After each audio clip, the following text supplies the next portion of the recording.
কিশোর বাতায়নের live ক্লাসে সবাইকে স্বাগতম। আমি সঞ্জয় চন্দ্র দাস, প্রভাষক পদার্থবিজ্ঞান, কালিকাপুর আব্দুল মতিন খসরু সরকারি কলেজ, কুমিল্লা। প্রিয় শিক্ষার্থীবৃন্দ, আমি তোমাদের সাথে লাইভে আছি। তোমরা আমার ক্লাসটা দেখতে পাচ্ছ কিনা আমাকে একটু কমেন্ট করে জানিয়ে দাও এখনই, তাহলে আমরা অল্প কিছুক্ষণের মধ্যেই ক্লাসে শুরু করব। আমি তোমাদের সাথে লাইভে এসেছি 2 মিনিট আগে। আমার উদ্দেশ্য হচ্ছে আমার যে সেট আপ ছিল সবটা ঠিক আছে কিনা এটা একটু যাচাই করে নেওয়া। তো তোমরা যারা লাইভে আসো আমাকে শীঘ্র একটু জানিয়ে দাও, তাহলে আমার জন্য সুবিধা হবে।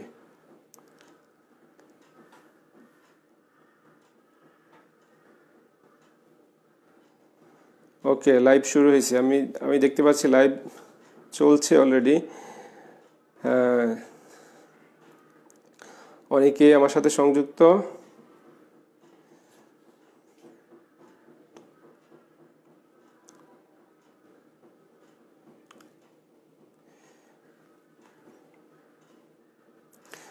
সুপ্রিয় শিক্ষার্থীবৃন্দ, আমি লাইভে আছি। আমি আশা করব তোমরা আমার ক্লাসটা সম্পর্কে একটু কমেন্টস করবে। আমি সব ঠিক আছে কি না? ওকে, হ্যাঁ, আমিও লাইভে আসছি, আমার মনে হয় ঠিক আছে, সব ঠিক আছে, ধন্যবাদ। অনেকেই আনিসুর রহমান স্যার কমেন্ট করছেন যে ঠিক আছে, ধন্যবাদ স্যারকে।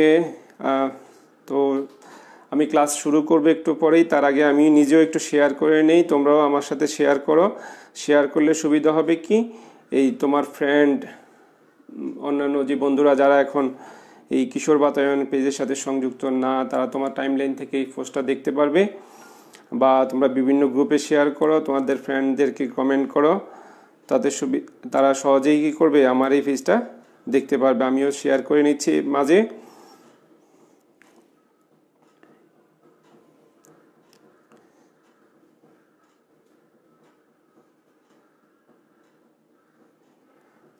সুপ্রিয় শিক্ষার্থীবৃন্দ, যে যেখানে আছো অনেকেই আমার সাথে সংযুক্ত হয়েছে। হ্যালো স্যার, অল ওকে, HS জেবা, নওশিন নাহি, অনেকেই সংযুক্ত হইতেছে আস্তে আস্তে। সবাইকে ধন্যবাদ। তো আমি আবার আমার পরিচয়টা দিয়ে নেই, তারপর ক্লাসটা শুরু করব। আমাদের এখন অলরেডি 5টা বাজে, আমি ক্লাস ঠিক এখনই শুরু করতে যাচ্ছি। সুপ্রিয় শিক্ষার্থীবৃন্দ, আসলে করোনা ভাইরাস আমাদের শিক্ষা প্রতিষ্ঠান থেকে দূরে সরিয়ে রেখেছে, কিন্তু আমাদের বর্তমান সরকার এবং A2I কিশোর বাতায়ন অনেকগুলো উদ্যোগের কারণে আমরা তোমাদের সাথে অনলাইনে সংযুক্ত হচ্ছি। তোমাদেরকে এই ক্লাসগুলোর মাধ্যমে সামান্য সহযোগিতা করাই আমাদের উদ্দেশ্য। তো আমি আমার পরিচয়টা আবার দিয়ে নিই। আমি সঞ্জয় চন্দ্র দাস, প্রভাষক পদার্থবিজ্ঞান, কালিকাপুর আব্দুল মতিন খসরু সরকারি কলেজ, বুড়িচং, কুমিল্লা। তোমাদের সাথে আজকের ক্লাসে আমি পদার্থবিজ্ঞান 2য় পত্রের 2য় অধ্যায় অর্থাৎ স্থির তড়িৎ সম্পর্কে তোমাদের সাথে আলোচনা করব। তো স্থির তড়িতের আমরা আসলে নির্দিষ্ট কিছু টপিকস নিয়ে কথা বলবো তোমাদের সাথে। আশা করি তোমাদের উপকার আসবে বা তোমরা উপকৃত হবে। তো 2য় পত্রের যে টপিকসটা হচ্ছে আমরা বলছি স্থির তড়িতের বুলম্বের সূত্র এবং তড়িৎ প্রাবল্য। যতটুকু সম্ভব 1 ঘন্টার ক্লাস, যেহেতু আমরা তোমাদের সাথে 1 ঘন্টায় আসি, 1 ঘন্টায় তোমাদের সাথে এই বিষয়গুলো নিয়ে আলোচনা করব। তো চলো আমরা ক্লাসে চলে যাই, আমরা সময় নষ্ট করব না। সবাইকে ধন্যবাদ। চাঁদপুর থেকে একজন যুক্ত হয়েছে, অনেকেই আছে। ওকে, আমি ক্লাস শুরু করি। আমাদের ক্লাসে হচ্ছে কি স্থির তড়িৎ, অধ্যায়ের নাম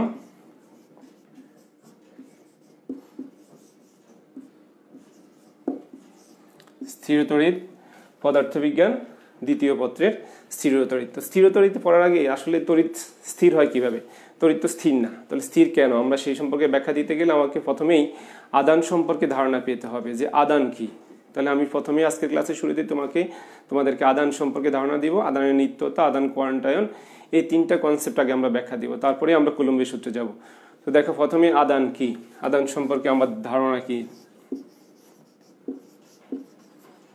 আদান তোমরা 19ও পড়েছো আদান সম্পর্কে। আদান কি আসলে বলতে পারবা কিনা তোমরা একটু চিন্তা করে বলো দেখি। তো আমি দেখাই তোমাদেরকে। আমরা বলছি পরমাণুর কেন্দ্র, একটা পরমাণুর গঠন থেকে আমরা আদানের সম্পর্কে একটু ধারণা নিয়ে যাই। যে পরমাণুর কেন্দ্রটা একটা ফোটন আর একটা নিউট্রন থাকে। একটা কি থাকে এখানে যে বলছি, একটা প্রোটন আর একটা নিউট্রন। দুইটা থাকে, একটা প্রোটন এবং নিউট্রন হচ্ছে পরমাণুর কেন্দ্র, এটা দিয়ে নিউক্লিয়াস গঠিত। আর পরমাণুর কেন্দ্রের চারপাশে কতগুলো সুনির্দিষ্ট কক্ষপথ আছে, এই কক্ষপথগুলোতে কি থাকে? ইলেকট্রন। তাহলে আরেকটা অংশ পাইছি আমরা কি? ইলেকট্রন। তাহলে একটা হচ্ছে প্রোটন, নিউট্রন এবং ইলেকট্রন। আর এই যে তিনটা, এই তিনটাকে আমরা বলি মৌলিক কণিকা, অর্থাৎ এই তিনটা মৌলিক কণিকার মাধ্যমেই একটা পরমাণু গঠিত হয়। তাহলে পরমাণুর এই তিনটা মৌলিক কণিকা, এর মধ্যে দেখো আমাদের ফোটন, এই ফোটনটা হচ্ছে ধনাত্মক আধানধর্মী, এটা হচ্ছে ধনাত্মক। আর নিউট্রন, এটা কেমন? নিউট্রনটা নিরপেক্ষ, অর্থাৎ এটার কোনো চার্জ নাই। তারপরে আসো ইলেকট্রন, ইলেকট্রন কেমন? ইলেকট্রন হচ্ছে ঋণাত্মক। ইলেকট্রন কেমন? ঋণাত্মক। তাহলে আমরা এই যে ধনাত্মক, নিরপেক্ষ, ঋণাত্মক এই কথাটা পেলাম, এই তিনটা আসলে কি? মৌলিক কণিকাগুলো একটা বৈশিষ্ট্য। কি ধরনের বৈশিষ্ট্য মৌলিক কণিকাগুলোর? যে মৌলিক কণিকা ফোটনটা কি ধরনের চার্জ বহন করে, কেমন? সে ধনাত্মক, নিরপেক্ষ, আবার ঋণাত্মক। তাহলে এই তিনটা কনসেপ্ট থেকে দেখো, তাহলে আমরা বলছি এই মৌলিক কণিকাগুলোর বৈশিষ্ট্য। তাহলে মৌলিক কণিকাগুলোর বৈশিষ্ট্যমূলক যে ধর্ম, সেই ধর্মটাকে কি বলা হয়? আদান বলে। তোমরা ক্লিয়ার যে মৌলিক কণিকাগুলোর বৈশিষ্ট্যমূলক ধর্মকে কি বলে? আদান বলে। তারপরে আসো, তাহলে আমরা যেহেতু আদান সম্পর্কে ধারণা নিচ্ছি, তাহলে মৌলিক কণিকা এখন কি? এই আদানগুলো আসলে কি হয়? যে পদার্থের মধ্যে কি আমি চাইলে আদান সৃষ্টি করতে পারবো? আসলে আদান তো সৃষ্টি হয় না, ধ্বংস হয় না। শুধুমাত্র আমি যখন কি করব, এক বস্তু থেকে অন্য বস্তুতে আদানকে স্থানান্তর করতে পারবো। কিভাবে স্থানান্তর করা যায়? বলছে ঘর্ষণের ফলে আদান স্থানান্তরিত হয়। কিভাবে শিখছো আমরা? আমরা আগে জানছি যে সেলুলারাইডে যে চিরুনিগুলো আছে, চিরুনিগুলো দিয়ে আমরা যখন মাথা চুল আঁচড়ানোর ফলে, বা আমরা যে ফেন ব্যবহার করি, কলম যদি একটু রাবার, ইবোনাইট জাতীয় হার্ড রাবারের হয়, তখন তাদেরকে যদি আমরা মাথা চুলের মধ্যে ঘষি, তখন দেখা গেছে কি হবে? তোমরা লক্ষ্য করে থাকবে যে তখন এই চিরুনি দিয়ে কাগজের টুকরার কাছে ধরলে তখন কি হয়? সে কাগজের টুকরোগুলো আকর্ষণ করে। তার মানে কি? ঘর্ষণের ফলে ওই বস্তুটা অন্য একটা বস্তুকে আকর্ষণ করার মতো ক্ষমতা অর্জন করছে। এটাই হচ্ছে কি? তার মধ্যে একটা চার্জের সৃষ্টি করা। আসলে সৃষ্টি না, চার্জ উৎপন্ন করা কিভাবে হয়? ওই বস্তুতে ছিল, সে উৎপন্ন করবে। কিভাবে উৎপন্ন হয়েছে এটা আমরা ব্যাখ্যা দিব। তো এইটা সম্পর্কে ডক্টর গিলবার্ট সর্বপ্রথম এটা ব্যাখ্যা দিচ্ছে। এই ব্যাখ্যাটার নাম হচ্ছে কি? তড়িৎ আহিতকরণ বা চার্জিতকরণ। এই তড়িৎ আহিতকরণটা আমরা একটু ব্যাখ্যা দিব। তার আগে আমরা একটু দেখে নিই আমাদের সাথে কে কে যুক্ত আছে বা আমাদের লাইভটা ঠিক আছে কিনা। অনেকেই মিনাজুল আবেদিন, আসসালামু আলাইকুম sir, I am from Chittagong, ধন্যবাদ। আদনান ফুয়াদ কারমাইকেল কলেজ, রংপুর, ধন্যবাদ। অনেক দূর থেকে, আমি কুমিল্লা থেকে তোমাদের সাথে লাইভে আছি। তারপর আছে ইশরাত জাহান, আসসালামু আলাইকুম স্যার। ওয়ালাইকুম সালাম, ধন্যবাদ। মোহাম্মদ হাসান মিঠুন, স্যার থার্মোডাইনামিক্সের থার্মোডাইনামিক্স অর ম্যাগনেট অধ্যায়গুলো যদি আলোচনা করেন, ধন্যবাদ। আমরা পরবর্তীতে ধাপে ধাপে ক্লাসগুলোতে আসবো। জোহা তাসনিম, আসসালামু আলাইকুম স্যার। ওয়ালাইকুম সালাম। নূর আকাশ নাইম, কক্সবাজার গভর্নমেন্ট মহিলা কলেজ থেকে, অনেক দূর থেকে অনেকেই সংযুক্ত হয়েছে আমাদের সাথে, ধন্যবাদ। সাগর হালদার বলছে বোর্ড থেকে পাচ্ছি না মানে বুঝি নেই, আবার যদি একটু কমেন্টটা ক্লিয়ার করো। অনেকেই চট্টগ্রাম থেকে যোগ হয়েছে, রাজীব কান্তি দে, স্যার ধন্যবাদ। তারপরে আসি আমরা, প্রিয় শিক্ষার্থীবৃন্দ, অনেকেই যুক্ত হচ্ছে আমাদের সাথে। তোমরা তারপরেও শেয়ার করো, কমেন্ট করো, যাতে তোমাদের আরও ফ্রেন্ডরা আমাদের এই লাইভ ক্লাসের সাথে সংযুক্ত হতে পারে। তো আসলে আমরা বলছি, একটু আগেই তোমাদের সাথে আমরা ব্যাখ্যা দিলাম যে সেলুলয়েডের চিরুনিগুলো কিভাবে হয়। তাহলে আমরা একটু দেখি যে চার্জ কিভাবে সৃষ্টি হয় এবং চার্জগুলো কিভাবে, অর্থাৎ স্থির তড়িৎতে কিভাবে সৃষ্টি হয়, এটা আমরা একটা ব্যাখ্যা দিব তোমাদের সামনে। দেখি,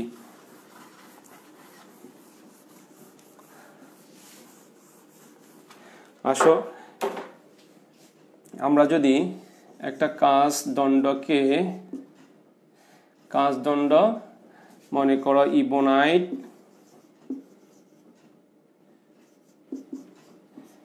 তাহলে কাঁচদণ্ডকে আমি যদি কি দ্বারা, রেশম কাপড় দ্বারা ঘষি, আর ইবোনাইটকে আমরা যদি কি বলবো,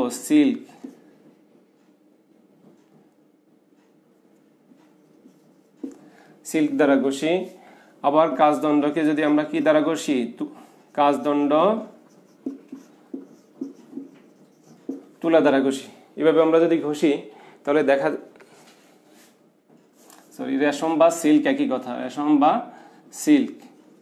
আর ইবোনাইটকে আমরা ফ্লানেল দ্বারা ঘষবো।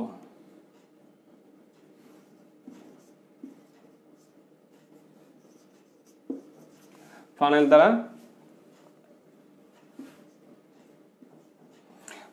ঘষবো। তাহলে দেখা গেছে কি হয়, এখানে এই কাজদণ্ডটা ধনাত্মক আদানে আহিত হবে আর রেশমটা কি হয় ঋণাত্মক আদানে আহিত হয়। আবার তোমরা দেখো যদি আমরা ইবোনাইটকে ফ্লানেল দ্বারা ঘষি তখন ইবোনাইটটা ঋণাত্মক আদানে আহিত হয় আর ফ্লানেলটা কি হবে একই রকম ভাবে ধনাত্মক আদানে আহিত হবে। কিন্তু ঠিক একই কাজদণ্ডকে তুমি যদি আবার কি করো তুলা দ্বারা ঘষো তখন এই কাজদণ্ডটা ঋণাত্মক আদানে আহিত হয়, কিন্তু তুলাটা কি হবে ধনাত্মক আদানে আহিত হয়, অর্থাৎ ধনাত্মক চার্জে চার্জিত হয়। বলছে কেন হয় এই ঘটনাটা? তো বলছে এটা কি বস্তুর বৈশিষ্ট্য? আসলে এটা একদম বস্তুর এক ধরনের বৈশিষ্ট্যই। কিভাবে আমরা বলতে পারবো যে ঘর্ষণের ফলে যেই বস্তুটার ইলেকট্রন আসক্তি যেরকম হয় সেই বস্তুটা সেভাবে চার্জিত হয়। যে আমরা যদি কাজদণ্ডকে রেশম দ্বারা ঘষি তখন দেখা গেছে কাজদণ্ড ধনাত্মক হয় আর রেশম কাপড়টা কি হবে ঋণাত্মক চার্জে চার্জিত হবে। আবার ইবোনাইটটা কারণ কি বলছে রেশম বা সিল্কের ঋণাত্মক আদানের আসক্তি বেশি, এই জন্য সে কি হয় ঋণাত্মক আদানটাকে আকর্ষণ করে। আবার ইবোনাইটের ক্ষেত্রে কি হয় বলছে ইবোনাইটের কি হয় ঋণাত্মক আদানে আসক্তি বেশি, অর্থাৎ ইলেকট্রন আসক্তি বেশি, এই জন্য সে ঋণাত্মক আদানে আহিত হয়।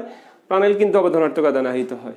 কাজদণ্ড ঋণাত্মক চার্জে চার্জিত হয়, তুলা কি হয় ধনাত্মক চার্জে চার্জিত হয়। উল্টা কাজদণ্ড দেখা এখানে দুই রকম বৈশিষ্ট্য বহন করে। তো এখান থেকে আমরা কি হবে তাহলে এই যে ঘর্ষণের ফলে চার্জ উৎপন্ন হয়েছে এই চার্জগুলো তাহলে কি করা যায়, এই চার্জগুলো কি স্থানান্তরিত হইতে পারবে?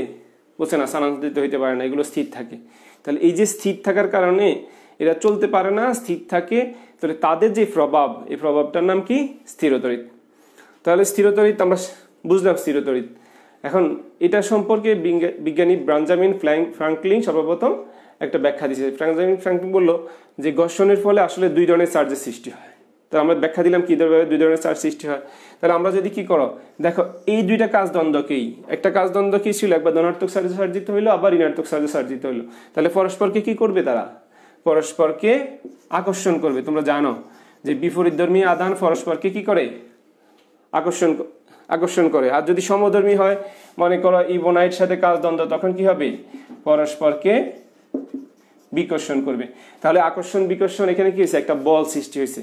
এই বলটাকে বলা হয় আসলে কি কুলম্ব বল বা কুলম্ব ফোর্স। আমরা কুলম্ব ফোর্স নিয়ে আলোচনা করব। তার আগেই কুলম্ব ফোর্স পড়তে গেলে আমাদের মেইনলি যেটা জানা দরকার সেটা হচ্ছে বিন্দু চার্জ। তাহলে বিন্দু চার্জ কি এটা একটু দেখে নিই।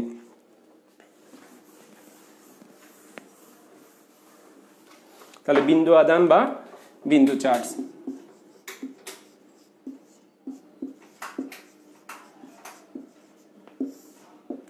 বিন্দু আদান কি? তো বলছে কোনো চার্জিত বস্তু যদি আকার খুব ক্ষুদ্র হয়, আমরা জানি চার্জগুলো গোলকের পৃষ্ঠে থাকে বা কোনো বস্তুর পৃষ্ঠে থাকে।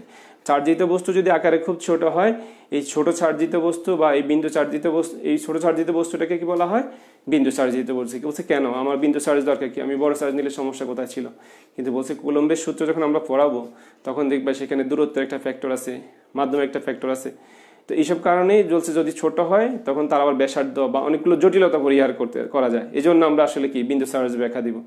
আবার বলছে আমি যদি একটু বড় চার্জ নেই তাও সমস্যা নাই, কিন্তু যদি মাঝখানে ডিস্টেন্সটা অনেক বেশি হয়, দূরত্ব অনেক বেশি হয়, তখন আমরা ওই দূরত্বের সাপেক্ষে এই বড় দুইটা বস্তুকে কি বলবো, এই দুইটা বড় বস্তুকে আবার বিন্দু আদান বলতে পারি।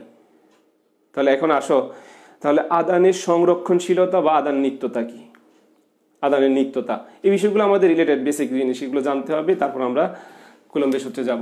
তাহলে আদানের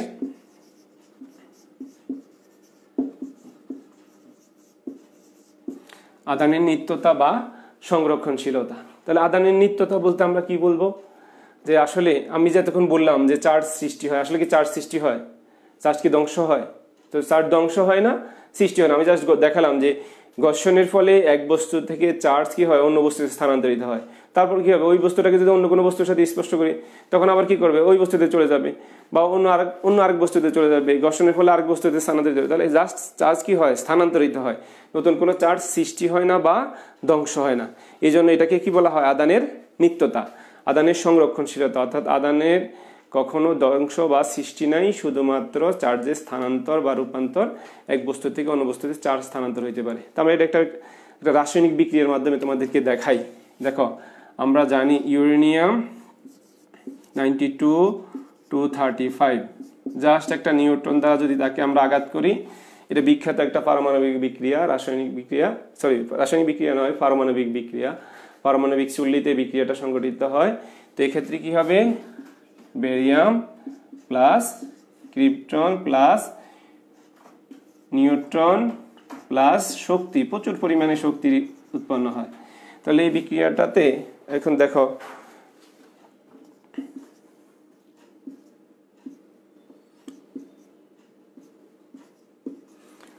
এই বিক্রিয়াটাতে দেখো এই দুটো হচ্ছে বিক্রিয়ক, আর এই তিনটা হচ্ছে কি উৎপাদ প্লাস প্রচুর পরিমাণে এনার্জি। তো এখানে যদি আমি যোগ করি এই দুইটা ভর সংখ্যা যোগ করলাম, তাহলে কত হবে 236। আবার দেখো 141 92 এখানে কয়টা, তিনটা, তো যোগ করলে 141 প্লাস 92 প্লাস 3 যোগ করলে কত আসবে, ঠিক 236। আর এখানে 235 প্লাস 1 তাহলে 236। তাহলে দুই পাশে সমান। জাস্ট কি হলো, এখানে দুইটা পদার্থ এই বড় নিউক্লিয়াসটা ভেঙে দুটো আলাদা উৎপন্ন হয়েছে, কিন্তু চার্জ কিন্তু কম বেশি হয়ে যায় না, চার্জ এক বস্তু জাস্ট পরিবর্তন হয়েছে। তাহলে এইভাবে আমরা ব্যাখ্যা দিব যে আদান আসলে কি হয়, আদানের নিত্যতা মেনে চলে, আদান কখনো কি হয় না, ধ্বংস বা সৃষ্টি হয় না, শুধুমাত্র আদান বা চার্জ কি হয়, স্থানান্তরিত হইতে পারে। এটা হচ্ছে আদানের নিত্যতা। তো আমরা একটু আমাদের লাইভে দেখি কে কে সংযুক্ত আছে বা কমেন্ট করলো কে। অনেকেই আছে, রৌদ্র বড়ুয়া স্যার বোর্ডের পুরো দেখা যায় না, বোর্ড দেখা যায় না, এখন দেখা যায় নিশ্চয়ই। প্রসারী ভট্টাচার্য, অনেকেই প্রসারী ভট্টাচার্য আমাদের সাথে যুক্ত হয়েছে, গোলাম জিলানি, মিনাজুল আবেদিন, শাহিদুল ইসলাম স্যার বোর্ড দেখতে পাচ্ছি নাকি, এখন দেখতে পাচ্ছ তো বোর্ড নাকি? তাহলে বোর্ড দেখতে পাচ্ছ না, বোর্ডের কি লাইট কম নাকি? আমি তো দেখতে পাচ্ছি, আমার এখানে তো স্পষ্ট দেখা যাচ্ছে। এখন দেখা যায় নিশ্চয়ই, একটু কমেন্ট করে তোমরা জানিয়ে দাও এখন দেখতে পাচ্ছ কি না। শহীদ হ্যাঁ, তো অনেক কিছু আচ্ছা, দেখো তোমরা দেখা যায় কি না, না হলে আমাকে কমেন্ট করো, আমি একটু দেখবো। ধন্যবাদ স্যার। মনির হোসেন উনি কমেন্ট করেছে, ধন্যবাদ স্যার, থ্যাংকস স্যার। অনেকেই আমাদের সাথে, হৃদয় হাসান মুন্না যুক্ত হয়েছে, স্যার ম্যাথ রিলেটেড বিষয়গুলো একটু করেন। হ্যাঁ, ম্যাথ আমরা করব, একটু পরেই আমরা কি করব, গাণিতিক সমস্যা সমাধান করব। আমি দুঃখিত, শুরুতেই বলতে ভুলে গেছি, যেহেতু ফিজিক্স ক্লাস অবশ্য বলা লাগে না, তোমাদের সবসময় ফিজিক্স ক্লাস করা মানে কি, তোমরা নিশ্চয়ই খাতা কলম নিয়ে বসছো, ক্যালকুলেটর নিয়ে বসছো, ক্লাস করতে বসছো। কিন্তু তোমরা যেহেতু ক্লাস করতে বসছো, মোবাইলের সামনে মোবাইল দেখতে নয়, ক্লাস করতে বলছো, অবশ্যই তোমরা কি করছো, খাতা কলম নিয়ে বসছো। এখন কিছুক্ষণ পরেই আমরা গাণিতিক সমস্যা দিব, গাণিতিক সমস্যা সমাধান করবা সাথে সাথে। জোহা তাসনিম স্যার সেমিকন্ডাক্টর অধ্যায়টা একটু পড়িয়ে দিবেন প্লিজ। ওকে, ধন্যবাদ তোমাকে, আমরা পরবর্তী ক্লাসগুলোতে দেখি। আচ্ছা, শুরু করব। সাপ্পাত হক এখন ক্লিয়ার আছে স্যার। অব্র কোন আদানে আহিত হবে? অব্র, আচ্ছা, আমরা যদি এখন একটা প্রশ্ন আসছে, প্রশ্নের জবাব দিই। অব্র যদি আমরা কি দ্বারা ঘষবো, উলের কাপড় দ্বারা যদি ঘষি, তখন অব্রটার ঋণাত্মক চার্জে চার্জ দিতে হবে, আর উল কাপড়টা ধনাত্মক চার্জে চার্জ দিতে হবে। ধন্যবাদ যে প্রশ্নটা করেছে। এখন আমরা যাই, আবার ক্লাসে চলে যাই। এখন আমরা বলবো কি, আদান কোয়ান্টায়ন, বা এটাকে আদানের কোয়ান্টারি ভবন বলা হয়, কোয়ান্টি ভবন। তাহলে আদান কোয়ান্টায়ন,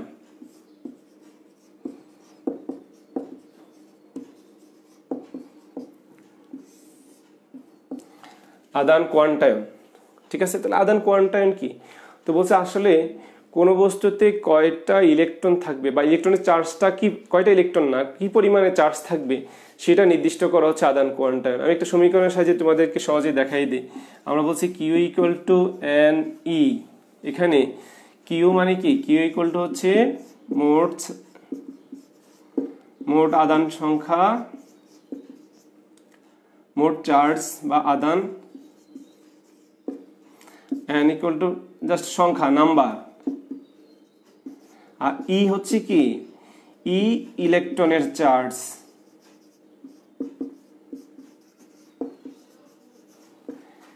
ই হচ্ছে ইলেকট্রনের charge, Q equal to N E. এখন ই এর মানটা আমাদের জানা আছে, ই সমান সমান কত, 1.6 ইন্টু 10⁻19 কুলম। এটা হচ্ছে ইলেকট্রনের চার্জ। আর দেখো এখন ইলেকট্রনের চার্জ হচ্ছে এটা কেমন, যেহেতু চার্জ হচ্ছে কি ইলেকট্রন চার্জের মানটা এত, তো ইলেকট্রনের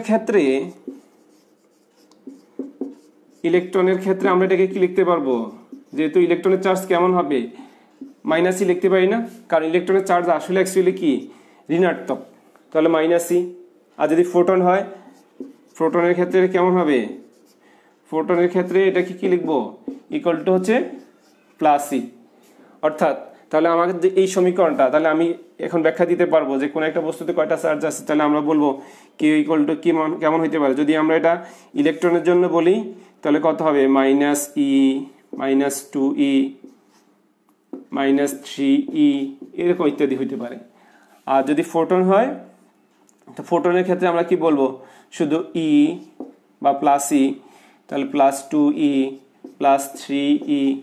অর্থাৎ কোন একটা বস্তুতে যে মোট চার্জ থাকবে, চার্জটা কেমন হবে, এই ই এর পূর্ণ সংখ্যার গুণিতক।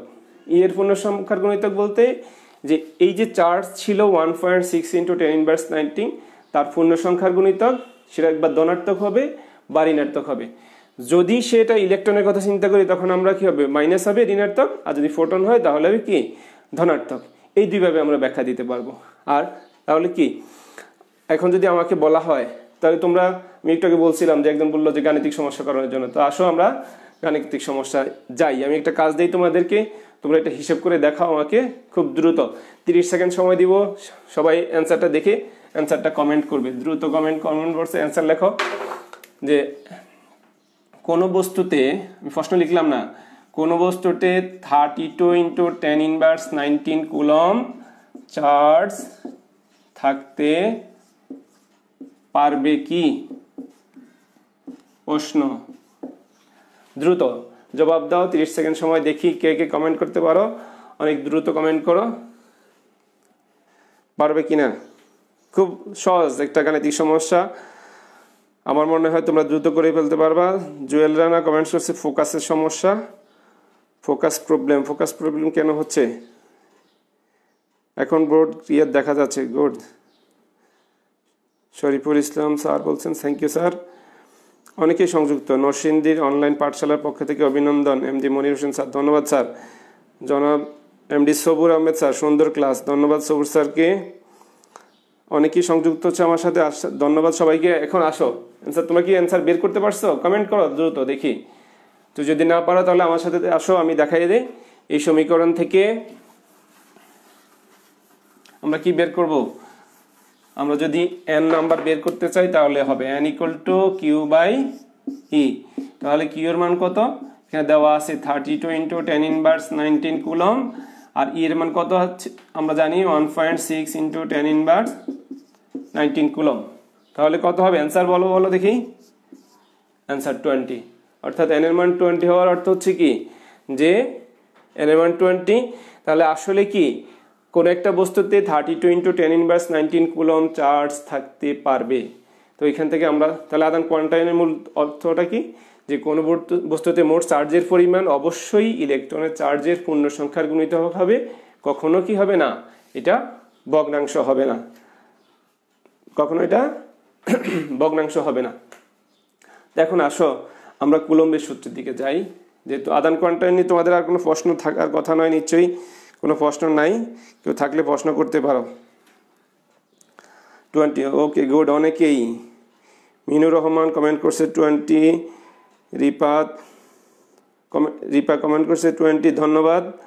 অনেকেই কমেন্ট করছে 20, অনেক ধন্যবাদ। তোমরা ক্লাসটা ভালোভাবে বুঝছো আশা করি। তো আসো আমরা পরের অংশে যাই, কুলম্বের সূত্র, যেহেতু আমরা আবার তড়িৎ প্রাবল্য নিয়ে আলোচনা করবো তোমাদের সাথে। তো কুলম্বের সূত্র,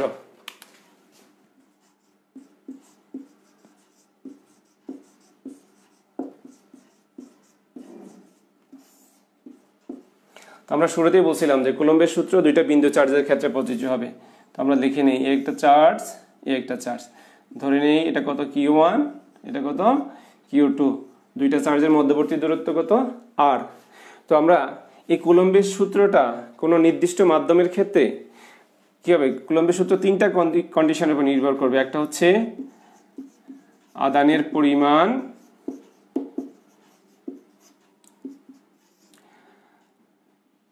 মানে মাধ্যমের উপর, অর্থাৎ আধান দুইটা যেই মাধ্যমে আছে মাধ্যমের উপর, তারপরে হচ্ছে আধান দ্বয়ের মধ্যবর্তী দূরত্ব, আধান দুইটা কত দূরত্বে আছে, তো সেটা ফ্যাক্টরের উপর। তো আমি এটাকে একটু ম্যাথমেটিক্যালি লিখে নিই, তারপর ব্যাখ্যা দিব। F সমানুপাতিক Q1 Q2 by R square.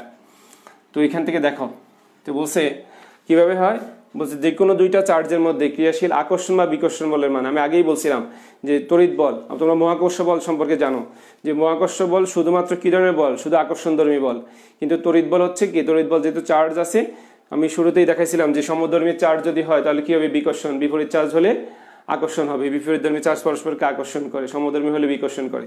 তো এই ক্ষেত্রে এই জন্য কুলম্ব বলটা অবশ্যই আকর্ষণ বিকর্ষণ, মহাকর্ষ বল শুধুমাত্র আকর্ষণধর্মী বল। তাহলে বলছে দুইটা আধানের মধ্যে ক্রিয়াশীল আকর্ষণ বলের মান আধান দ্বয়ের গুণফলের সমানুপাতিক, মধ্যবর্তী দূরত্বের বর্গের ব্যস্তানুপাতিক। এটাই হচ্ছে আসলে কুলম্বের সূত্র যে কোনো নির্দিষ্ট মাধ্যমের ক্ষেত্রে। তো এখানে দেখো F ইকুয়াল টু, এটাকে আমরা লিখতে পারি C into Q1 Q2 by R square. আর এই সিটা হচ্ছে কি একটা ধ্রুবক, এর মান আছে 1/4 এপসাইলন নট, এর ভ্যালু কত 9 into 10 to the power 9 newton metre square per coulomb square. তোমরা এদের জানা, তবে একটু দ্রুত যাচ্ছে এখানে। তো আর এটাকে কি বলা হয়, এপসাইলন, EPSI এপসাইলন, ঠিক আছে। এই এপসাইলনটা একটা ভ্যালু আছে, এপসাইলন নট দ্বারা আমরা কি বুঝাতাম, জাস্ট শূন্য মাধ্যমের জন্য। তাহলে এপসাইলন নটের ভ্যালু কত 8.854 into 10 inverse 12 newton, coulomb square per newton per metre square, ঠিক আছে। তাহলে আসো আমরা এখন কোনো মাধ্যমের জন্য কুলম্বের সূত্রটা কি হবে, যদি কোনো মাধ্যম হয়, তো কোনো মাধ্যমের ক্ষেত্রে কুলম্বের সূত্র কত হবে, F equal to 1/4 epsilon Q1 Q2 by R square, ঠিক আছে। তখন এটা হচ্ছে এপসাইলন, এপসাইলনটা কি আসলে, এপসাইলন হচ্ছে কোনো মাধ্যমের বেদন ক্ষমতা বা বেদন যোগ্যতা, কোনো মাধ্যমের বেদন ক্ষমতা। এখন এই আমরা যখন এটা হচ্ছে শূন্য মাধ্যমের জন্য এই সূত্রটা কি হবে, F equal to 1/4 epsilon naught Q1 Q2 by R square. তাহলে এই দুইটা সূত্রের মধ্যে পার্থক্য হচ্ছে আমরা যেই মাধ্যমটা ব্যবহার করব সেই মাধ্যমটার কারণে এখানে এপসাইলন রাশিটা আসছে। তো বলছে এই মাধ্যমটার যেই বৈশিষ্ট্যটা ব্যাখ্যা দিব সেটা হচ্ছে কি পরাবৈদ্যুতিক মাধ্যম বলা হয় এটাকে, সেই মাধ্যমটা যে মাধ্যমটা পরাবৈদ্যুতিক মাধ্যম। তাহলে এখানে একটা ধ্রুবক আছে, পরাবৈদ্যুতিক ধ্রুবক বলা হয়, এটাকে বলা হয় পরাবৈদ্যুতিক ধ্রুবক। তাহলে পরাবৈদ্যুতিক ধ্রুবকটা কিভাবে ব্যাখ্যা দিব, তাহলে পরাবৈদ্যুতিক ধ্রুবক হচ্ছে কত, F/Fm, অর্থাৎ এখানে সংজ্ঞাটা দাও। বলছে কোনো মাধ্যমে, দেখো শূন্য মাধ্যমে দুইটা আধানের মধ্যে ক্রিয়াশীল বল এবং কোনো মাধ্যমে দুইটা আধানের মধ্যে ক্রিয়াশীল বল, এই দুইটার অনুপাতকে কি বলা হয়, ডাইইলেকট্রিক ধ্রুবক বা পরাবৈদ্যুতিক ধ্রুবক, ডাইইলেকট্রিক ধ্রুবক বা পরাবৈদ্যুতিক ধ্রুবক বলা হয়। তাহলে এর ভ্যালু আছে, তাহলে এটাকে কি হবে, ফর লাইনটা যদি আমরা করি তো সে হবে এপসাইলন বাই এপসাইলন নট। অর্থাৎ তুমি ইচ্ছে করলে এই মাধ্যমের জন্য এই সূত্রটা কি লিখতে পারো, এপসাইলন ইকুয়াল টু কি হয়, এপসাইলন নট ইন্টু কে, এটাও বসাইতে পারো এখানে এই সমীকরণে, কে ইন্টু এপসাইলন নট। তাহলে কে এর ভ্যালু আছে, যদি কেটা কি হয়, যদি শূন্য মাধ্যম হয়, দেখো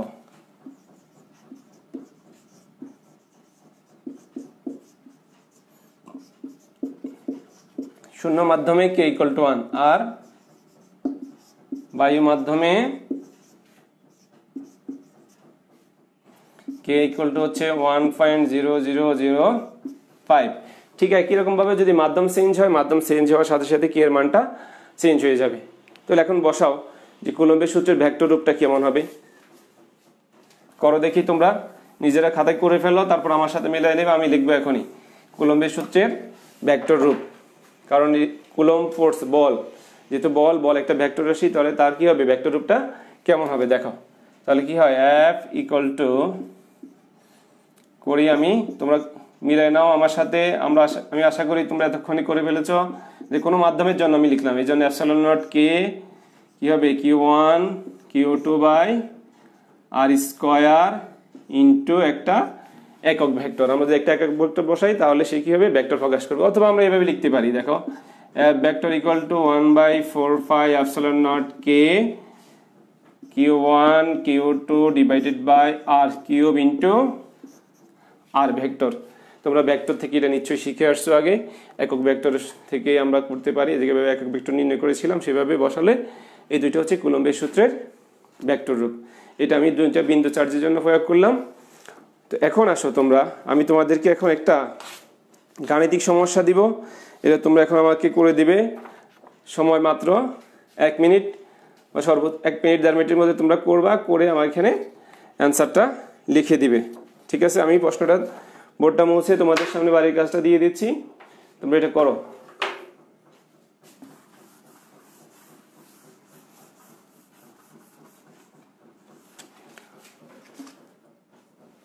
দেখা যায় নিশ্চয়ই। তোমরা যদি না লিখতে পারো তাহলে স্ক্রিনশট দিয়ে রেখে দাও, স্ক্রিনশট দিয়ে সহজে করতে পারবো, স্ক্রিনশট নিয়ে নাও, করে নাও। আমি ধরে রাখলাম, তোমরা দেখো। বলছে সমভাবে চার্জিত দুটি শোলা বল বায়ুতে 3 সেন্টিমিটার ব্যবধানে পরস্পরকে 4 × 10⁻5 নিউটন বলে বিকর্ষণ করে, তাহলে প্রত্যেক শোলা বলের চার্জ নির্ণয় করো। দেখো তোমরা এখানে কি পাচ্ছ, বিকর্ষণ করে বলছি, তাহলে বিকর্ষণ করলে বুঝতে হবে চার্জ দুইটা কি সমধর্মী না বিপরীতধর্মী, অবশ্যই বিপরীতধর্মী। তোমরা নিশ্চয়ই প্রশ্নটা লিখে নিয়েছো বা স্ক্রিনশট দিয়ে রাখো, দিয়ে এবার তোমরা সমাধান করা শুরু করো। 30 সেকেন্ড সময়, আমি এর ফাঁকে একটু তোমাদের কমেন্টগুলো দেখি এবং সাথে সাথে আমি সলিউশন করে দিব। তোমরা অ্যান্সার লিখতে পারো, নিচে অ্যান্সার লিখতে থাকো।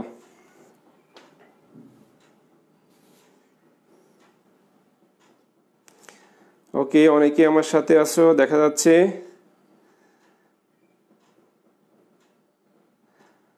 মিনুর রহমান স্যার, লিখছি একটু আস্তে আস্তে মুসলি ভালো হয়। আসলে সময়ের ডিউরেশন তো 1 ঘন্টা, আমাকে অনেক কিছু শেষ করতে হবে, এই জন্য একটু দ্রুত করছি। তোমাকে ধন্যবাদ। এরপর একটু আস্তে লিখবো। মিনুর রহমান,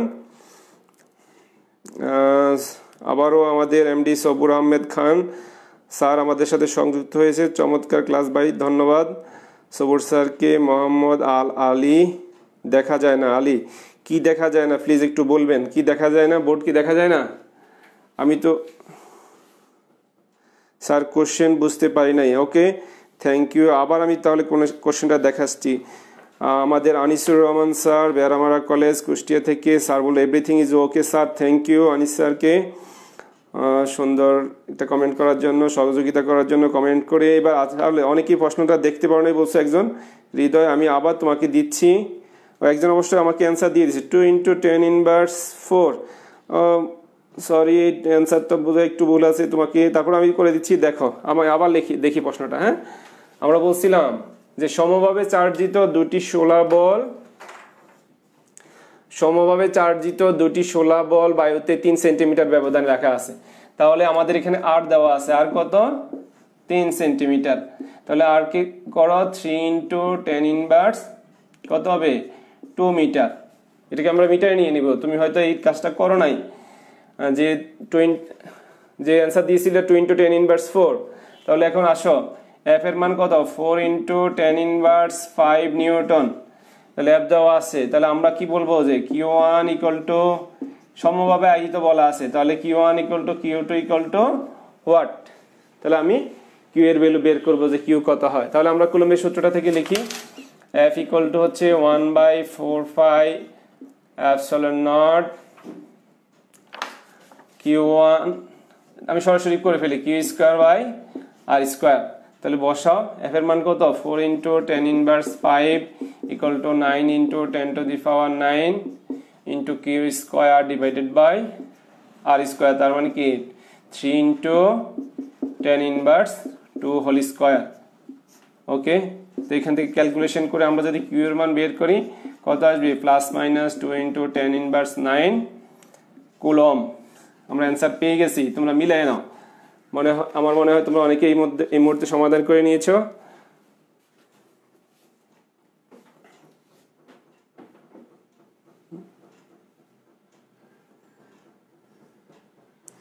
গুড, অনেকে অ্যান্সার করছো। রিপা জেরিপ, তুমি কমেন্টস করছো, অ্যান্সার ঠিক আছে, ওকে। অলোক দাস ইজ ওয়াচিং, অলোক স্যারকে ধন্যবাদ, উনি দেখতেছে আমার ক্লাসটা। আলম পাতিহীন। ওকে, সুন্দর কমেন্ট অ্যান্সার আসছে, সবাইকে ধন্যবাদ। অনেকেই অ্যান্সার দিয়ে দিছে ইতিমধ্যে, সবাই বোঝা যাচ্ছে খাতা কলম ক্যালকুলেটর নিয়ে বসে আছে এবং ক্লাস করতেছে। তো তাহলে এখন আসো আমরা যাই আমাদের ক্লাসের। তাহলে এটা তোমরা নিশ্চয়ই কুলম্বের সূত্র নিয়ে তোমাদের আর সমস্যা হওয়ার কথা নয়। তবে কুলম্বের সূত্রের আমি আরেকটু অংশ তোমাদেরকে দেখাই। কুলম্বের সূত্রে তোমরা একটু দেখো, কুলম্বের সূত্রের সাথে এখন যেহেতু এটা একটা বল, তাহলে বলের কি আছে, বলের উপরিপাতন নীতি আছে, বলের উপরিপাতন নীতি। তার অর্থাৎ উপরিপাতন নীতি বলতে কি বোঝায়, যে কুলম্বের সূত্র আমি এতক্ষণ চিন্তা করছি যদি দুইটা বিন্দু চার্জ হয় তখন আমরা না হয় এটা প্রয়োগ করলাম, কিন্তু যদি বেশি পরিমাণ চার্জ থাকে, একাধিক চার্জ থাকে, তখন আমরা কি করব, তখন আমাদের বলছে মনে করো এখানে একটা চার্জ আছে,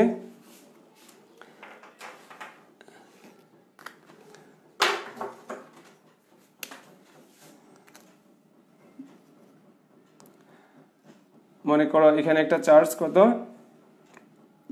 প্লাস কিউ, ঠিক এর পাশে এখানে একটা চার্জ আছে মাইনাস কিউ, তাহলে এখানে একটা চার্জ আছে আবার প্লাস কিউ, তাহলে এখানে একটা চার্জ আছে, সেখানে চার্জ আছে। তাহলে এখানে যদি আমি আবার মনে করি মাইনাস কিউ বা প্লাস কিউ চার্জ আছে, এখানে একটা মাইনাস কিউ আদান আছে, তাহলে এই প্রত্যেকটা আদানের জন্য আমি বলি যদি এটা Q1 হয়, Q2 হয়, Q3, Q4, বলের এখানে দিক আছে, কিন্তু প্রত্যেকটার জন্য কি হবে, এই আদানটা বলছে তখন আমরা উপরিপাতন নীতি অনুযায়ী এই আদানটা যে বল লাভ করবে সেই বলটা মোট বলগুলো সমষ্টি হবে। তো কিভাবে হবে, আমি যদি এখানে একটা বল চিন্তা করি F1, এটা কত হবে F2, এই বলটা কত হবে F3, এটা কত হবে F4, তাহলে মোট বলটা কি হবে, অর্থাৎ এই কিউ আদানের উপর বল হবে প্রত্যেকটা বলের ভেক্টর সমষ্টির সমান।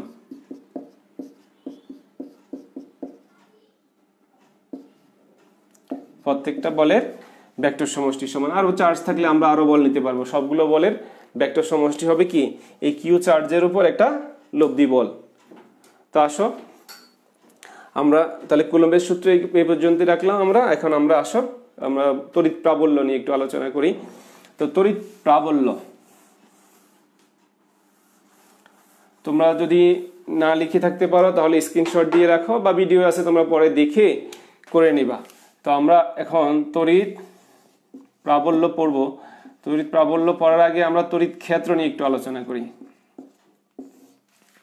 তড়িৎ ক্ষেত্র, তো তড়িৎ ক্ষেত্র কি, তোমরা মহাকর্ষ ক্ষেত্র কি বলো দেখি, পড়ছো তোমরা, যেহেতু ফার্স্ট ইয়ারটা অনেকেই কমপ্লিট করছো বা সেকেন্ড ইয়ার কিছু চ্যাপ্টার মহাকর্ষ অধ্যায় তোমরা পড়ছো। তড়িৎ মহাকর্ষ ক্ষেত্র, মহাকর্ষ ক্ষেত্রে আমরা শিখছি এখানে যে কোনো একটা চার্জিত বস্তু যদি রাখি, সেই চার্জিত বস্তুটা তার চারপাশে যে অঞ্চল পর্যন্ত অন্য কোনো বস্তু যদি মহাকর্ষ ক্ষেত্র, যে কোনো একটা বড় আকারের বস্তু যদি থাকে তাহলে এই বস্তুটা তার চারপাশে অন্য বস্তুগুলোকে কি করবে, আকর্ষণ করবে।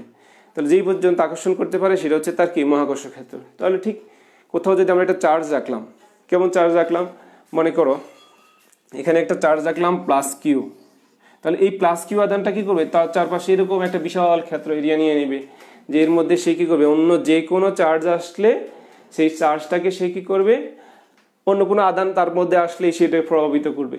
তাহলে এটা হচ্ছে কি এটা তড়িৎ ক্ষেত্র। এখন তড়িৎ ক্ষেত্র কতটুকু হবে, বলছে তড়িৎ ক্ষেত্র তাত্ত্বিকভাবে থিওরিটিক্যালি আসলে কি এটা অসীম দূরত্ব পর্যন্ত, এটা একটা কি, এটা একটা অসীম আকৃতির ক্ষেত্র, অসীম ক্ষেত্র তড়িৎ ক্ষেত্র। এখন তাহলে তড়িৎ ক্ষেত্র প্রাবল্য কি, বা তড়িৎ প্রাবল্য বা তড়িৎ ক্ষেত্র প্রাবল্য দুইটা সেম কথা। এখন তড়িৎ প্রাবল্য বলা হয় বা তড়িৎ ক্ষেত্র প্রাবল্য। তো এটাকে আমরা কি দ্বারা প্রকাশ করব, এটা আমরা আসলে ই দ্বারা প্রকাশ করব। তাহলে ই ইকুয়াল টু কি হবে, E equal to F by Q. দেখো তাহলে এখান থেকে আমি ভেক্টর দিয়ে রাখছি, তাহলে মানে কি বোঝা যাচ্ছে যে তড়িৎ প্রাবল্য একটা কি রাশি, স্কেলার না ভেক্টর, কি বোঝা যায়, অবশ্যই ভেক্টর। তড়িৎ প্রাবল্য একটা ভেক্টর রাশি।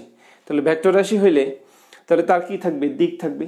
তাহলে তড়িৎ প্রাবল্য আসলে কি, তো আমরা বলছি এখানে এটা আমি কিউ নট লিখে নিই, অর্থাৎ এই যে আমরা তড়িৎ ক্ষেত্র চিন্তা করলাম, মহাকর্ষ ক্ষেত্র, তড়িৎ ক্ষেত্র, এই তড়িৎ ক্ষেত্রের মধ্যে যদি কোনো আমরা একক ধনাত্মক আধানকে তড়িৎ ক্ষেত্রের মধ্যে যদি আমি কি করি, একটা একক ধনাত্মক আধানকে স্থাপন করি, এটা কত আধান ছিল কিউ, আর এটা ছিল একক ধনাত্মক আধান। একক ধনাত্মক আধান মানে কি, যত ক্ষুদ্র রাখা যায়, ক্ষুদ্র পরিমাণ আধান, এই ক্ষুদ্র আধানটা এই বড় আধানটার জন্য বল লাভ করবে, কিন্তু এই ক্ষুদ্র আধান তার উপর কোনো প্রভাব বিস্তার করবে না। প্রভাবিত হবে কি, এই ক্ষেত্রের মধ্যে যদি অন্য কোনো আধান আসে তাহলে সেই আধানটা প্রভাবিত হবে। তাহলে তার কি আছে, দিক আছে। তাহলে কি হবে, তার দিকটা কোন দিকে হবে, অবশ্যই এই বিন্দু আধানের দিকে হবে। বিন্দু আধানটা যেদিকে ক্রিয়া করবে, যেহেতু সমধর্মী, তাহলে অবশ্যই বিকর্ষণ বল হবে। তাহলে এটা একটা দিক আছে, সুতরাং এটা একটা কি রাশি, ভেক্টর রাশি। তাহলে আমার এখন প্রশ্ন আসতে পারে যে আমি তো কুলম্বের সূত্র দিয়ে এই বল ব্যাখ্যা দিতে পারি, তাহলে আমার তড়িৎ প্রাবল্য ব্যাখ্যা দেওয়ার দরকার কি? তো বলছে আসলে তড়িৎ প্রাবল্য তেমন কিছু না। তড়িৎ প্রাবল্য আসলে কুলম্বের সূত্রের একটা বিকল্প পন্থা, যার সাহায্যে আমরা কি করব, যে ওই আধানটা আসলে তার বলের পরিমাণ কি, কতটুকু বেশি বা কম, কুলম্বের সূত্রের একটা বিকল্প পদ্ধতি এটা আর কি। তা এখন আসো, তাহলে এই তড়িৎ প্রাবল্যের একক কি হবে বলো দেখি, বের করো, নিউটন কুলম্ব। তার মানে কি, নিউটন পার কুলম্ব। তাহলে মাত্রা বের করো, তাহলে ই ইকুয়াল টু কত, এফ বাই কিউ। এফ এর মাত্রা কত, M L T inverse two, আর কিউ আমরা জানি কি, কিউ ইকুয়াল টু হচ্ছে আবার আই ইন্টু টি। তাহলে কিউ ইকুয়াল টু যদি আই টি হয়, তাহলে আই তো কোনো মাত্রা নাই, কিন্তু টি এর মাত্রা আছে। তাহলে আই হচ্ছে আই, আর টি এর মাত্রা কত, টি, সময়ের মাত্রা। তাহলে এটাকে আমরা লিখবো আই ইন্টু টি। তাহলে কত হলো, M L T inverse 3 I inverse 1। আর এটা হচ্ছে কি, তাহলে এটা হচ্ছে তড়িৎ ক্ষেত্রের প্রাবল্যের মাত্রা সমীকরণ, মাত্রা সমীকরণ না, মাত্রা। আর আমরা যদি থার্ড ব্র্যাকেট ব্যবহার করি, তাহলে আমরা কি বলবো, এটা হচ্ছে তার মাত্রা সমীকরণ। তো এখন আসো আমরা তড়িৎ প্রাবল্যের জন্য একটা সমীকরণ বের করি। কুলম্বের সূত্রে যেমন আমরা একটা বলের জন্য একটা সমীকরণ পেয়েছিলাম, এখানেও একটা সেম একটা সমীকরণ পাবো।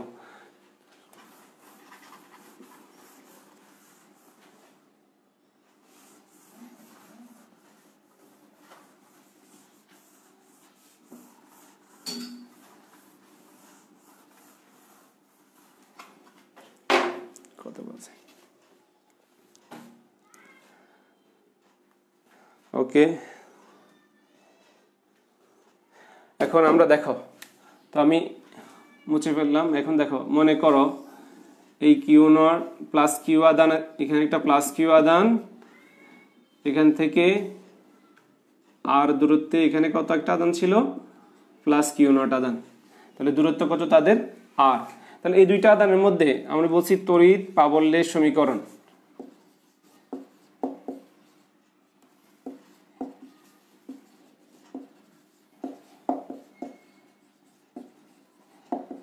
সমীকরণটা আমরা বের করব। তাহলে এই দুইটা আদানের জন্য একটা কুলম্ব ফোর্স আছে, যে প্লাস কিউ আদান আর একটা বিন্দু আদান, এই দুইটার মধ্যে একটা কুলম্ব বল আছে না, এটা কত হবে, 1/4 এপসিলন নট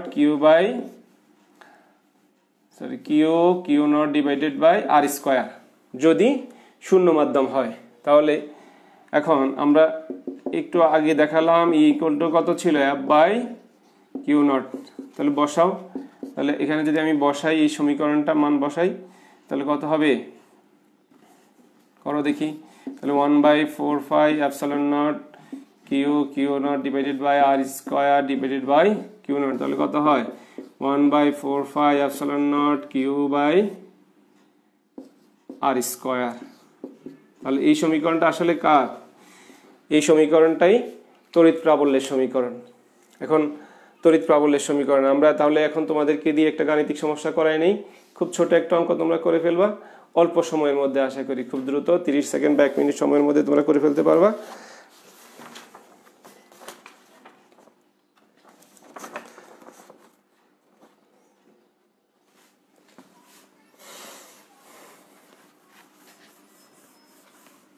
তাহলে তড়িৎ প্রাবল্যের জন্য তোমরা এই অঙ্কটা করে দাও আমাকে দেখি, খুব অল্প সময়ের মধ্যে, দ্রুত কে পারবে। বলছে 2 গ্রাম ভরের একটি 16 বল 10 ইনভার্স 4 কুলম্ব। তোমরা দেখতে পাচ্ছ কিনা, না আমি সামনে ধরবো, সামনে ধরলে বোধহয় স্পষ্ট দেখা যায়। এখন তোমরা দেখতে পাচ্ছ, দেখো বলা আছে 2 গ্রাম ভরের একটা 16 বল 10 ইনভার্স 4 কুলম্ব চার্জে চার্জিত। 16 বলটি অভিকর্ষীয় ক্ষেত্রে স্থির রাখতে গেলে কি হবে, কত তড়িৎ ক্ষেত্র সৃষ্টি করতে হবে বা তড়িৎ প্রাবল্য সৃষ্টি করতে হবে, স্পষ্ট? আচ্ছা, তাহলে স্ক্রিনশট দিয়ে রাখো, বা আমি এখানে রাখলাম, তোমরা দেখে নাও, আমি অঙ্কটা করে দিই, তোমরা নিশ্চয়ই করতে পারবা। তারপর আমি শুরু করি। তাহলে আমরা এই অঙ্কটার জন্য আমরা জানি অভিকর্ষ বল কত, F equal to mg। আর এখান থেকে তাহলে তড়িৎ বল কত হবে, F equal to QE। তাহলে এই দুটো সম্পর্কে থেকে আমরা কি লিখবো, যে QE equal to mg। তাহলে E equal to কত হবে, mg/q। তোমরা নিশ্চয়ই পারবা। এখানে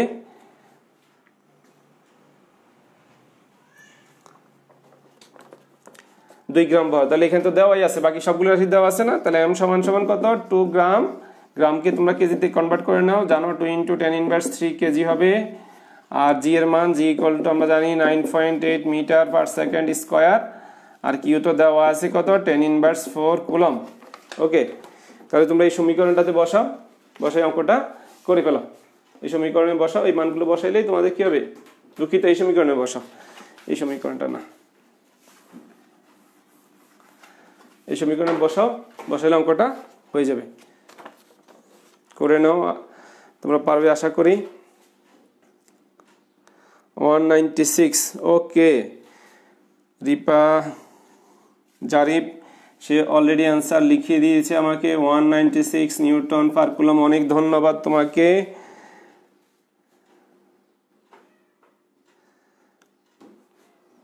অনেক ধন্যবাদ। এর আগেও অনেকেই মাত্রা সমীকরণটা কমেন্ট করেছো। জোহা তাহসিনা সেও কমেন্ট করেছে 196। ওকে, মাহমুদুল হাসান মিঠুন 19.6। না, এটা ঠিক নয়, 196। তুমি আবার একটু দেখো, তোমার হয়তো কোনো কোথাও একটু ভুল হয়েছে, তুমি একটু দেখো। স্যার শেষ করবেন কয়টায়? অবশ্যই 6টায় শেষ করব, 1 ঘন্টার ক্লাস। আমরা আরও প্রায় 15 মিনিট তোমাদের সাথে আছি। অনেকেই কমেন্ট করছে। মিনাজুল আবিদিন 196, সাব্বাতুল হক 196, আরিয়ানা 196। হ্যাঁ, ধন্যবাদ, অনেকেই কমেন্ট করছো 196। হ্যাঁ, এটার অ্যান্সার আসলে কি 196, তোমরা করতে পারছো, ধন্যবাদ তোমাদেরকে। তো আমরা তড়িৎ প্রাবল্যের আরও কিছু অ্যাপ্লিকেশন করব এখন। তড়িৎ প্রাবল্য আসলে ভেক্টর রাশি। তো ভেক্টর রাশি যেহেতু আমি তোমাদেরকে কিছু বাড়ির কাজ দিয়ে দিব, তার আগে আমি কিছু অঙ্ক করাই তোমাদেরকে, যেহেতু কিছু গাণিতিক সমস্যার সমাধান করব। আমাদের তো আজকের ক্লাস তড়িৎ প্রাবল্য পর্যন্ত, আমাদের অনেক সময় হাতে আছে এখন পর্যন্ত। আমরা কি করব, তাহলে কিছু গাণিতিক সমস্যা করে নেই, তোমরা আশা করি পারবে। তো এখন দেখো, তো তড়িৎ প্রাবল্য ভেক্টর রাশি। তো ভেক্টর রাশি হলে তো ভেক্টর রাশি যদি হয়, ভেক্টর রাশি হলে তার দিক আছে। তো ঠিক আমি যদি দেখো, মনে করো তোমরা আমাদের সাথে এই একটা ত্রিভুজ, আচ্ছা আগে আমি এভাবে বলি, এখানে সে একটা -q আধান আছে, এখানে একটা +q আধান আছে। 1 নম্বর সমস্যাটা, এটা +q -q আধান আছে, দুইটা আধানের মধ্যবর্তী দূরত্ব r। তোমাদের কাছে প্রশ্ন হচ্ছে যে এই দুইটা আধানের মধ্যবর্তী কোন বিন্দুতে তড়িৎ প্রাবল্যটা 0 হবে, বলো দেখি। এই দুইটা আধানের মধ্যবর্তী কোন বিন্দুতে তড়িৎ প্রাবল্য 0 হবে? ঝাপসা হচ্ছে, তোমরা কি দেখতে পাচ্ছ? তড়িৎ প্রাবল্য 0 হবে। তো আসলে তড়িৎ প্রাবল্য 0 হবে কিনা প্রশ্ন, বলো। তড়িৎ প্রাবল্য 0 মাঝখানে, যেহেতু এখানে মনে রাখতে হবে মেইনলি যে বিষয়টা, যেহেতু দুইটা বিপরীতধর্মী চার্জ, বিপরীতধর্মী চার্জগুলো পরস্পরকে কি করে, আকর্ষণ করে। আকর্ষণ করলে কখনো এটা কি হয় না, তার মধ্যে দেখছি না, দেখা যাচ্ছে না কেন, দেখা যাচ্ছে না,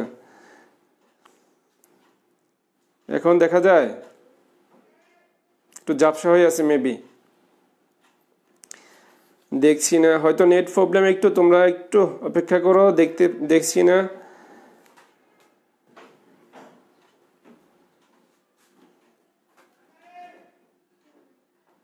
ব্লার হয়ে আছে না, ব্লার হবে কেন, আমি চেঞ্জ হই, দেখতে পাচ্ছি না। না স্যার, অনেকে কমেন্ট করতে, দেখতে পাচ্ছ না আসলে।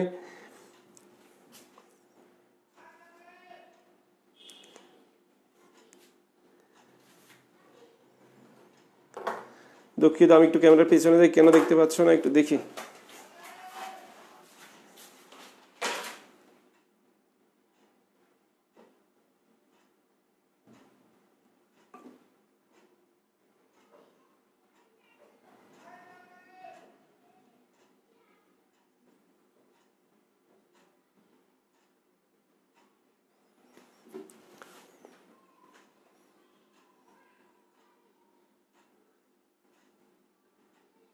এখন দেখা যায়।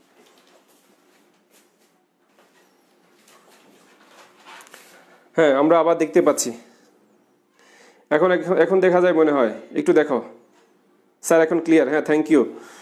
আমরা আবার আসছি ক্লাসে। আমাদের ক্লাসে আমরা দেখি, তো আমি বলছিলাম যে দুইটা চার্জ দেওয়া আছে, একটা মাইনাস কিউ একটা প্লাস কিউ, দুইটা চার্জের মাঝখানে এখন যদি কি হয়, বলছি মধ্যবর্তী কোনো বিন্দুতে আধানটার জন্য তড়িৎ প্রাবল্য শূন্য হবে কিনা। আমার প্রশ্ন অ্যান্সার হচ্ছে কি না। কারণ হচ্ছে কি, দুইটা বিপরীতধর্মী আধান হলে তুমি মনে করো, ধরে নাও যে আমি যদি এখানে একটা +1 আধান ধরি, কারণ আমরা যে বিন্দুর প্রাবল্য বের করবো, তোমাদেরকে একটা কথা মনে রাখাই দিই, এই কথাটা একদম ক্লিয়ার মনে রাখতে হবে যে যেই বিন্দুর প্রাবল্য আমরা বের করব সেই বিন্দুতে অবশ্যই একটা একক ধনাত্মক আধান থাকবে। আমরা একটু আগে সংজ্ঞায় যা শিখে আসছি সেই অনুযায়ী। তাহলে এখানে একটা যদি প্লাস কিউ আধান থাকে, তো দেখো এই মাইনাস কিউ, এই প্লাস আধানটা তাকে কি করবে, বিকর্ষণ করবে। আর এই মাইনাস কি করবে, এই প্লাস আধানটাকে, যেহেতু এটা মাইনাস চার্জ, সে বড়, এটা হচ্ছে বিন্দু চার্জ, ক্ষুদ্র চার্জ, তাহলে সে তাকে কি করবে, আকর্ষণ করবে। তাহলে দুইটা চার্জের দিক কি হয়, একই দিক হয়ে যায়। তাহলে এই ক্ষেত্রে তাদের মধ্যবর্তী কোনো বিন্দুতে তড়িৎ প্রাবল্য শূন্য হবে না।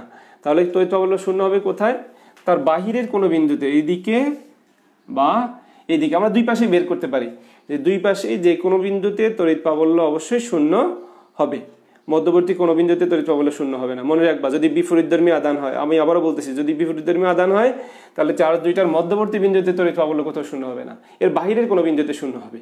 ওই রেখার উপর, সরলরেখার উপর কোনো বিন্দুতে তড়িৎ প্রাবল্য শূন্য হবে। তাহলে এখন আসো, যদি সমধর্মী চার্জ হয়, হ্যাঁ, এখানে যদি একটা প্লাস কিউ আধান থাকে, এখান থেকে এই অল্প দূরত্বে এখানে একটা প্লাস কিউ আধান আছে। এখন আমরা করি, এদের মধ্যবর্তী দূরত্ব কত, আর। এখন ধরে নাও যে আমি বলে নিলাম যে এই বিন্দুতে প্রাবল্য এখন শূন্য হবে কিনা, ধরে নিই। তাহলে দেখো এখানে কি আছে, একটা +1, যে বিন্দুর আমি বললাম কিন্তু যে বিন্দুর প্রাবল্য বের করব সেই বিন্দুতে একটা একক ধনাত্মক আধান থাকবে। সুতরাং এই প্লাস আধান এই প্লাস আধানকে বিকর্ষণ করবে, এই প্লাস আধান এই একক আধানকে বিকর্ষণ করবে। তাহলে তাদের মধ্যবর্তী দুইটা বিন্দুতে তড়িৎ প্রাবল্য কি হবে, শূন্য হবে। তো এই ক্ষেত্রে দেখো এদের মধ্যবর্তী কোণ কত, আলফা, বলো দেখি। আলফা হচ্ছে কত ডিগ্রি হবে, 180 ডিগ্রি। তো যদি 180 ডিগ্রি হয়, এখানে আলফা কিন্তু আবার 0 ডিগ্রি, তাহলে আমরা তড়িৎ প্রাবল্যের লব্ধির সূত্র আমরা বলছিলাম, ভেক্টর সূত্র প্রয়োগ করব। ভেক্টর লব্ধির সূত্র আমরা জানি, সে আমরা যদি এটার জন্য ধরি, এখানে প্রাবল্য E1 হবে, এটার জন্য কত হবে, E2, তাহলে কত হবে, E1 square plus E2 square plus 2E1 E2 into cos alpha. আধান দুইটার মধ্যবর্তী কোণ 180 ডিগ্রি। তো করলে কি হবে, এক্ষেত্রে E1 minus E2 whole square whole root, তার মানে কি হবে, E1 মাইনাস E2, বা এটাকে আমরা বলতে পারবো যে E1 ডিফারেন্স অফ E2, অর্থাৎ যেটা বড় সেটা থেকে কি হবে, বিয়োগ করব, E1 মাইনাস E2 বা E2 মাইনাস E1 সেম। আর যদি আমি উপর অংশটার জন্য একটু করি, তাহলে আর যদি কি হয়, এখানে আলফা কত ছিল, 180 ডিগ্রি, এই জন্য আমি কি পাইছি, যখন 180 ডিগ্রি ছিল তখন আমাদের এই শর্তটা ফিল আপ করলাম। ঠিক যখন 0 ডিগ্রি তখন কি হবে, বলো দেখি, করো এটা তোমরা, করলে কি হবে, ইকুয়াল টু, এটা তোমাদের কাজ তোমরা করে নিবে, আমি করে দিলাম just, equal to E1 plus E2 যখন আলফা 0 ডিগ্রি হয়, কারণ দুইটা একই দিকে, তাহলে আলফা 0 ডিগ্রি, তাহলে কি হবে, লব্ধি প্রাবল্য হবে E1 প্লাস E2। তাহলে এখন তোমরা ছোট একটা অঙ্ক করে ফেলো আমার সাথে।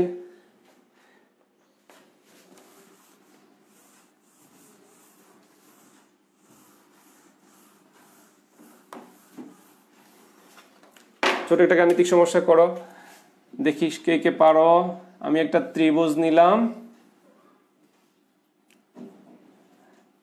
ধরলাম এটা একটা ABC ত্রিভুজ, ত্রিভুজের এ বিন্দুতে এখানে একটা প্লাস 2 কুলম মাইনাস 2 কুলম আধান আছে, আর বি বিন্দুতে একটা প্লাস 2 কুলম আধান আছে। এটা একটা সমবাহু ত্রিভুজ, এটা হচ্ছে 2 মিটার, এটা 2 মিটার 2 মিটার, যে 2 মিটার বাহু বিশিষ্ট একটা সমবাহু ত্রিভুজ নিলাম, তার দুই কৌণিক বিন্দুতে দুইটা আধান আছে। তাহলে সি বিন্দুর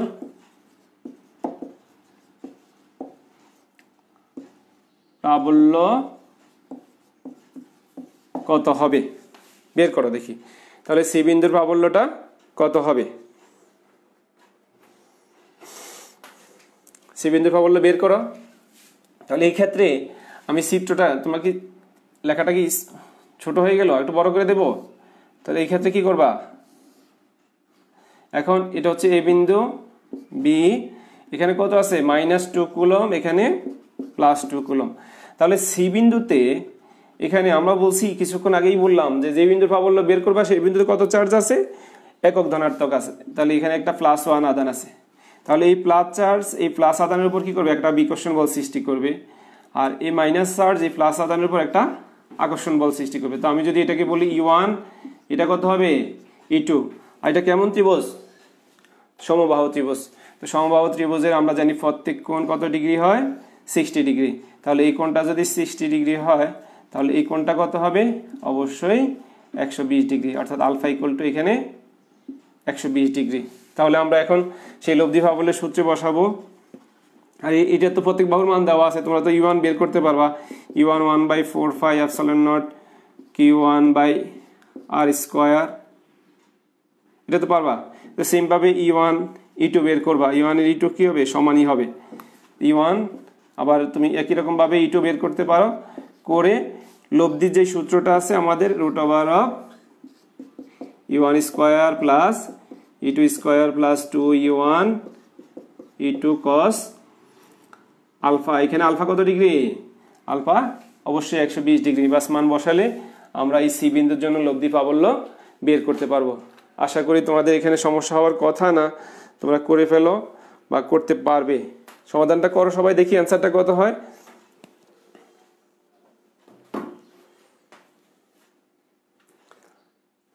তোমরা অনেকেই কমেন্ট করতেছো, ধন্যবাদ তোমাদেরকে।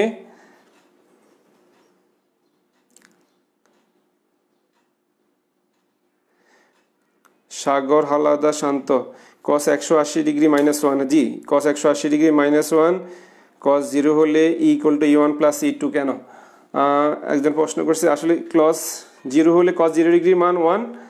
তো আমি কি আবার, তুমি দেখো যে প্রশ্ন করছো cos 0 1 কেন, তাহলে cos 0 মান 1 হইলে এটা কি হয়, a² + 2ab + b² সূত্র, তাহলে a + b হোল স্কয়ার, তার মানে কি a + b কমন।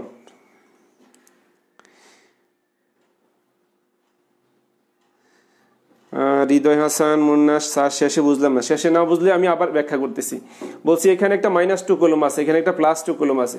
তুমি দেখো আমি বলছি সি বিন্দুর প্রাবল্য বের করব, তাহলে সি বিন্দুতে কত আধান আছে, +1 আধান আছে। তো +1 আধান যদি থাকে, তাহলে এই +2 এই +1 কে বিকর্ষণ করবে, তাহলে এই দিক বরাবর, আর এই -2 +1 কে আকর্ষণ করবে, কারণ -2 +1 থেকে বড়।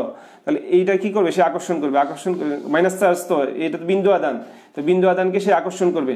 তাহলে সমবাহু ত্রিভুজ, সমবাহুতে ত্রিভুজের 3 কোণের সমষ্টি 180 ডিগ্রি, আর সমবাহুজের প্রত্যেক কোণ হচ্ছে 60 ডিগ্রি। তাহলে এটা যদি 60 ডিগ্রি হয়, তাহলে এই কোণটা কত থাকবে, কারণ ফোরাটা কত 180 ডিগ্রি, 180 ডিগ্রি 60 ডিগ্রি, তাহলে এটা 120 ডিগ্রি। এই এখন আমি লব্ধির সূত্রটা, এখানে তো E1 বের করবা, এটা তো আর, এটাও আর, এটাও আর, এই সমীকরণ থেকে E1 E2 বের করে এখানে লব্ধি প্রাবল্যের সূত্রটা থেকে বের করবা। ঠিক আছে, তোমরা এই অংশটা করে রাখো, না হলে স্ক্রিনশট দিয়ে রাখো। হ্যাঁ, একজন অ্যান্সার পাঠাইছে 4.5 × 10⁻9, ধন্যবাদ। হ্যাঁ, অ্যান্সার হয়েছে তোমার। আমি আর 2 মিনিট তোমাদের সাথে আছি, সুতরাং আমি আগামী ক্লাসের বাড়ির কাজ তোমাদেরকে দিয়ে রাখছি। এখন তোমরা আমার সাথে যোগ হও, বাড়ির কাজ করবে, এবং তোমরা বাড়ির কাজটা করে কাগজে করে স্ক্রিনশট দিয়ে আমার কাছে এই ক্লাসের এই কমেন্টে নিচে কমেন্ট বক্সে জমা দিবে। কমেন্ট করলে আমি তোমাদের বাড়ির কাজটা দেখে নিব। এখন আসো আমি একটা বাড়ির কাজ দেই।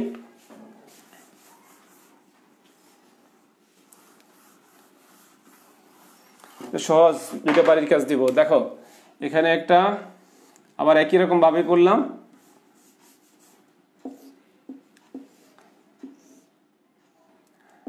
A B C.